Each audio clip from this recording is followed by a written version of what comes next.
Hello and welcome to India's World. Today we are going to discuss the US government shutdown. The shutdown occurred because conservative Republicans in the US House of Representatives have refused to fund the government for the current fiscal year. They want to extract some concession from President Barack Obama, which would delay or defund his signature healthcare law, Patient Protection and Affordable Healthcare Act, also known as Obamacare, which was launched on October 1st. As the government's authority to spend money ran out on the midnight of October 1st, many government agencies had to shut down or substantially scale back their activities. The US House of Representatives, meanwhile, has, however, cleared the way for giving back pay to the federal workers sent home during the shutdown once the government reopens. This is also likely to be passed by the Senate and signed by the President. A deadlocked US Congress will also be confronted on October 17th with a deadline to increase the nation's borrowing or risk default. What are the reasons for the shutdown? How will the shutdown play out domestically in the US? What could be the consequences for the world economy if the shutdown continues for some more time? And how might India be impacted by the US government shutdown? To answer these questions, I have with me a distinguished panel of experts. We have with us Ambassador Ronen Sen, a formidable diplomat, Indian ambassador to the United States and to UK. Professor Ashok Desai, he's an eminent economist, an economic commentator, a columnist, and he was also the former chief economic advisor to Government of India. We have Professor Chintamani Mahapatra, he's a professor at Jawaharlal Nehru University, chairman of the Center for American, Canadian and Latin American Studies in the School of International Studies. Welcome, gentlemen, to this conversation. Ambassador Sen, let me begin by asking you a very simple question. Can you please explain to our viewers why this shutdown is taking place? Well, I think, going back to the origin, this was in a way almost expected, because, in December in the end of 2012 last year, everyone was focusing only on the presidential elections. And President Obama was perceived to have won a decisive victory. But if you remember at that time, I had pointed out that I said, look, this is a very deeply divisive policy, and that has come out in the voting. Because what has happened, two things. One is in the House of Representatives, the composition changed not only with the Republicans getting the majority, but the Tea Party conservatives, who are the ultra-conservatives, making a very, very strong presence over there. And some of the Republicans who were not in conformity with that, both in the Senate and the House, were edged out. So with this, and keeping in view what was averting going over what they call the fiscal cliff in 2011, and I think it was just 1 hour or something which was left for that. In view of that, and the general antipathy of the Tea Party towards big government, and particularly on healthcare and other issues, which were similar issues, same issues which had arisen earlier at the time of the last government shutdown when Bill Clinton was president, and then that went on for I think about 28 days. But some of the same issues came up, but with a much greater cutting edge.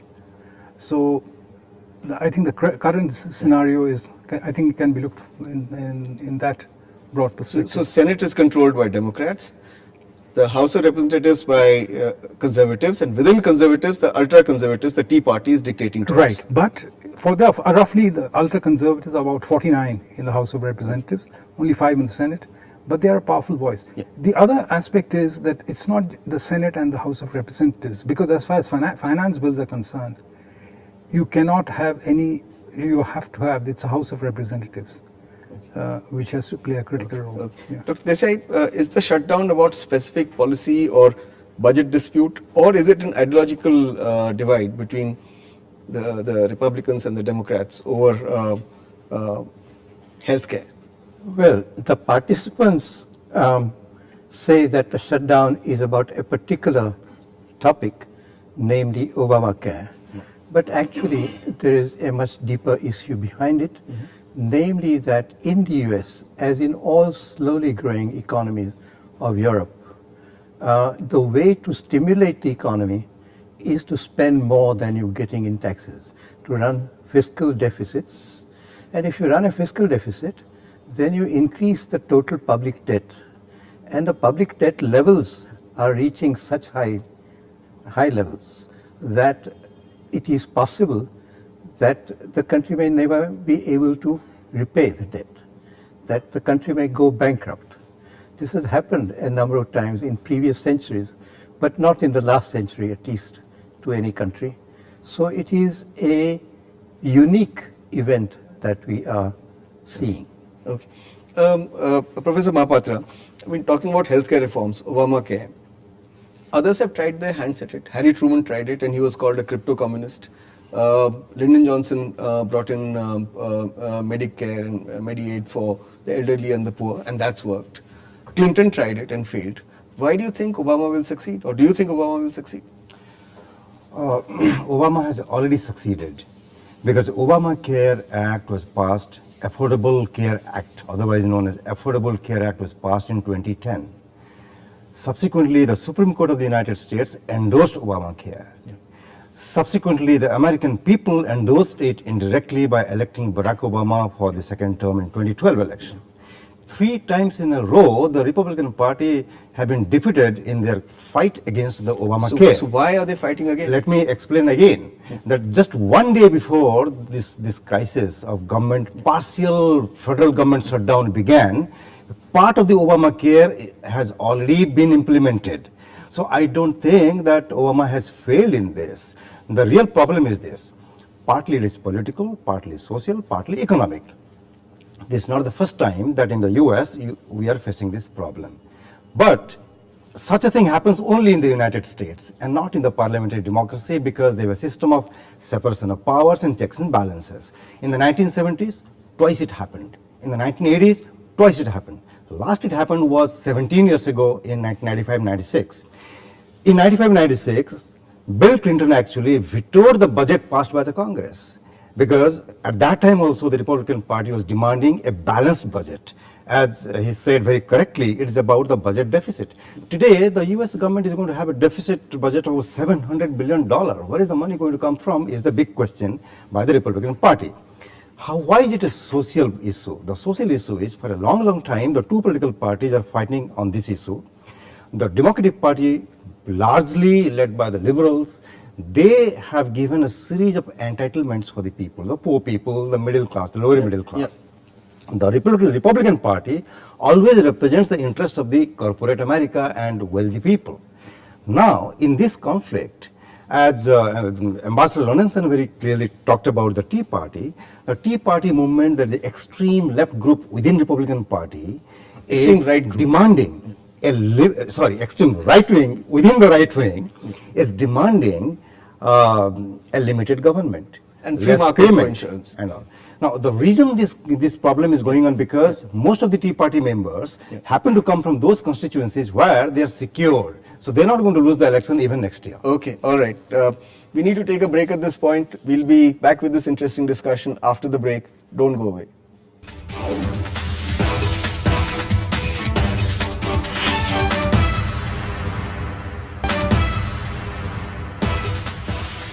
Welcome back. We're discussing the shutdown of the US government and its consequences. Ambassador sent about 800,000 federal workers have been sent home and they're not getting paid. There have been some estimates that if this shutdown continues for about 4 weeks, the GDP in the last quarter may come down by 0.8 to 1%. Mm-hmm. Do you think this will happen, or do you think this has been contained because now the House of Representatives has passed a legislation saying that back wages will be paid once the government reopens? What will be the domestic economic consequences of this? My feeling is, honestly, I think the government shutdown, it's serious in terms of affecting the credibility of the United States, but it's having an impact on people in terms of, because a lot of Americans, they're not used to saving. They spend and they virtually live from month to month. But it's beyond that. I think what's going to happen is the shutdown itself will not have such a big impact. What will happen when you're talking about 2 weeks is if the debt default takes place, that is going to be a big thing, because otherwise it will be a storm in this coffee cup. So you know, that's the question I want to take to Professor Desai. So the next crisis is going to be how to prevent the situation by October 17th of raising the debt limit. What would be the economic impact on the US if the debt limit is not raised and if the US government starts defaulting on its debt? If the US government starts defaulting, I think the first result would be that foreign investors in US government debt will think twice and will try to sell out. They will not all be able to sell out because the bond prices will fall, interest rates will go up. Interest rates will go up enormously to a level which we haven't seen for maybe decades. This will be the biggest impact, and the impact of the higher interest rates on growth will be much greater than that of just shutting down the government. Okay, do you think so? The US, as the US goes into a self-induced fiscal crisis, if the worst case scenario comes true, do you think this will impact recovery in Europe? Because Europe has barely begun to gain momentum towards recovery. This has already impacted the domestic sector in the United States. For instance, the tourism industry is sinking because a large number of people who bought tickets and went to national parks found it to be locked and all. Many people who need checks, social security check, or even other kinds of insurance checks, or even home loans, they are not able to get it. So the impact on the common people is already there. Some industries, including Lockheed Martin, the defense industry, is going to lay off, not lay off, but at least ask them to go on forced leave, 3,000 of them and all. Internationally speaking, the US government has already delayed the negotiation on the Atlantic trade negotiations that is going on and all. And the Europeans are really upset. Similar kind of concerns have been raised by the Asia-Pacific countries who are part of the TPP, Trans-Pacific Partnership negotiations and all.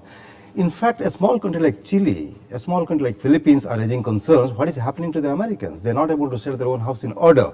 So the psychological impact is already felt, and the economic impact is going to start soon unless that house is back in order. Ambassador Sen, do you think therefore, if we are aware of these issues, then surely the Republicans are also aware of them. So are they being led more by emotion rather than by the interests of their country? Because if you take even Obamacare, after all, Mitt Romney in Massachusetts has introduced a healthcare plan which is exactly like Obama's. So what are they complaining about? So don't they see what it does to America as a country? I think the Republican Party will suffer as a result of this. But I think this is qualitatively different. If there's a debt default, as Professor was rightly pointing out, that's going to be qualitatively different. As I mentioned, this is going to be a storm in this coffee cup, but that's going to be like a tsunami. The implications will be much broader. But whether that is being grasped fully, and whether this will be grasped, I have a feeling they might resolve it, just before this. Without resolving the budget? No, I think it will be like a vote of account. You just, or you can buy some time. But I think they'll try to avoid the debt crisis, because that will honestly be unprecedented, except for a brief while during the French Revolution, when George Washington was there. It's unprecedented. So it's literally, and that time is quite different to the current situation. So it's going to be something which is going to be very serious, and the implications will be negative for the Republicans. Dr. Desai, do you think the debt crisis will be averted? Not necessarily, because the Republicans are desperate. There is a long-term trend. The Republicans are losing because their voter base is declining. America is getting more and more progressively Hispanic. Hispanics are generally Democrats, and therefore the US is going to have a Democratic majority for maybe years and decades. And this is a terrible situation for the Republicans, and they want one win against Obama right now. But Professor Mahapatra, will they get that one win? Last time the government shut down, the career of Newt Gingrich, the speaker, went for a toss. Do you think the same thing might happen to the current speaker? Similar thing might happen, not exactly the identical thing, but let me explain that in the past, in 95-96, after that kind of standoff between the two parties, the Republican Party actually lost the election. Yeah. Now, elections are going to take place next year for the House of Representatives. Yeah. So ordinary logic would suggest the Republican Party might lose if they don't make compromise. But the Tea Party members come from those constituencies which are their hardcore Tea Party constituencies, and they're confident of winning it simply because in the US there is a system called gerrymandering. That is, they carve out different congressional districts for voting, and that is done by the local politicians. And they do it so that their own candidate will win. So these guys are pretty confident, and they are playing this game. And the main complaint is because they represent, basically Republican Party talks about giving tax rebate to the rich people rather than spending a lot of money by the government on entitlement. It is an ideological debate as well. Okay, so let's but see. compromise will take place. Okay, so but let's see who blinks first. We need to take a break at this point. We'll be back again with this discussion after the break. Don't go away.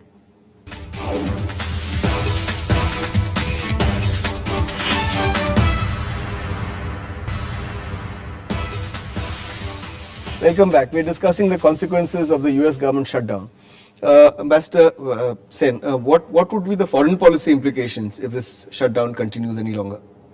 Well, one is, of course, the standing of the United States itself will go down significantly because in any, if you're talking of standing of any country, even of a country which has any pretensions of being even a sub-regional power,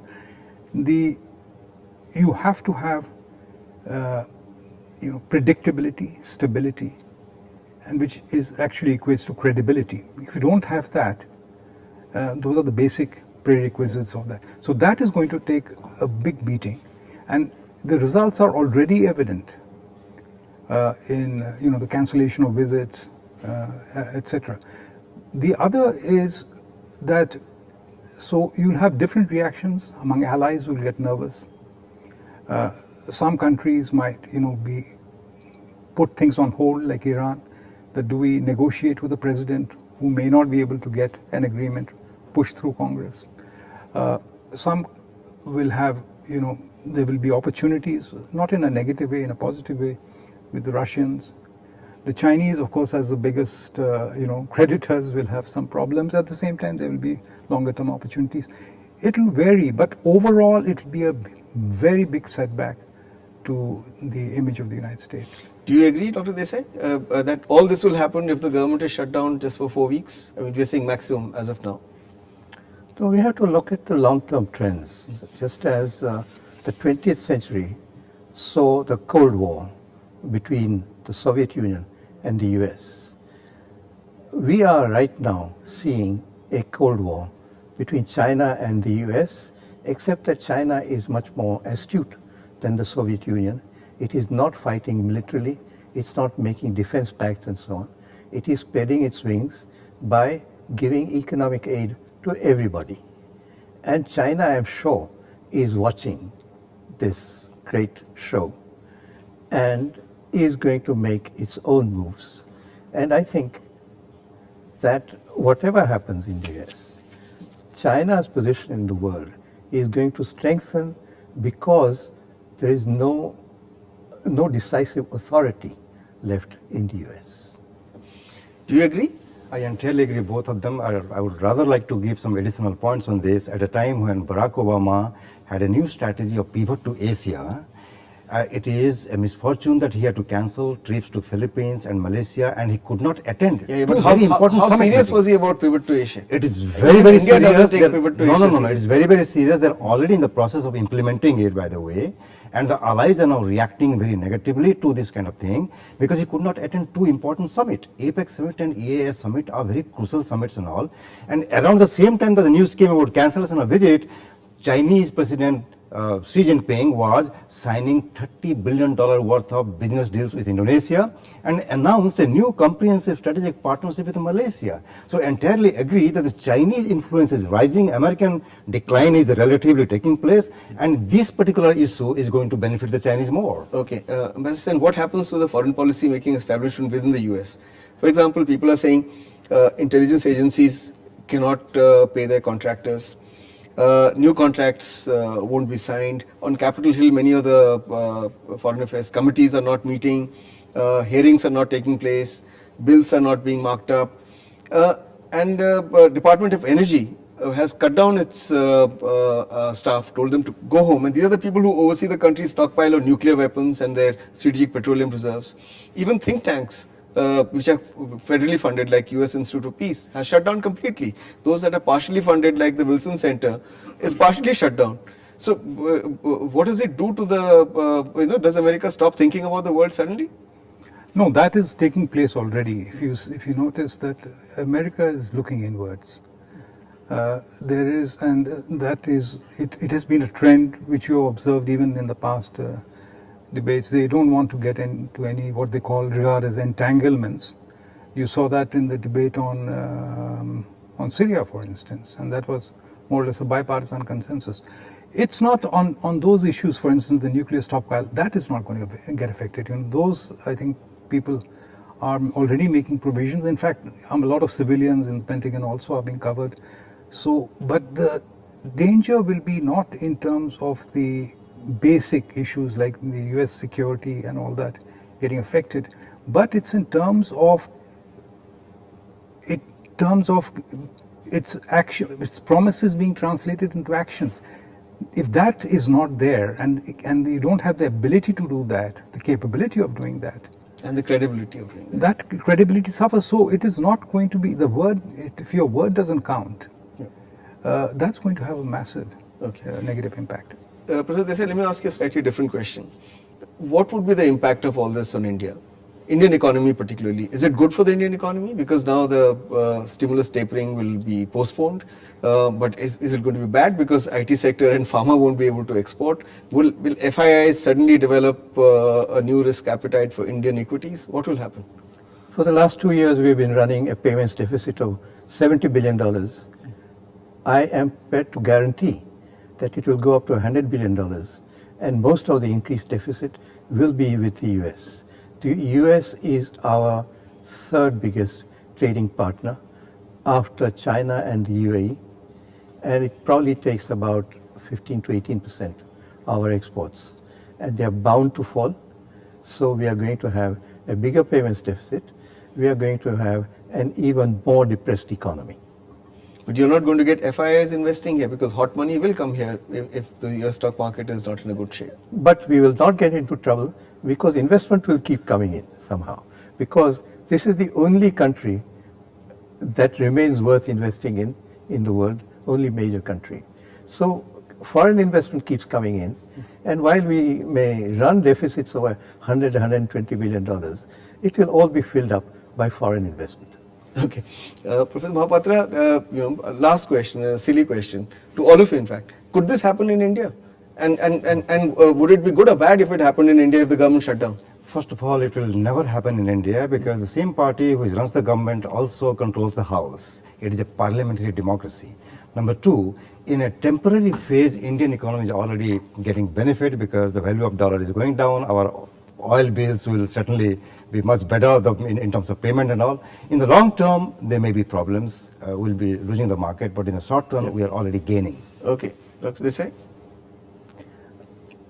We are gaining in the sense that the rupee has gone down, and therefore imports have become more expensive, and exports have become cheaper for foreigners. So possibly exports will go up, but the immediate impact is that the cost of imports has gone up by 30%, and it's being paid by our importers. Ambassador Sen, last word to you. Well, actually there are some things we don't know what the reaction will be. If the confidence in the dollar goes, what happens? It depends on the level of panic. If people move into commodities, for instance, like gold or oil, then we'll get adversely affected. If they move, for instance, even in the banking sector, we have non-performing assets, which are sometimes covered up, dressed up as, securitized loans. But, the impact will be, we don't know. We'll have to see the extent of that. All right, we've run out of time. Thank you very much for coming here and analyzing the US government shutdown for our viewers. That's all we have for you today. We'll be back again next week with another interesting issue. Till then, goodbye.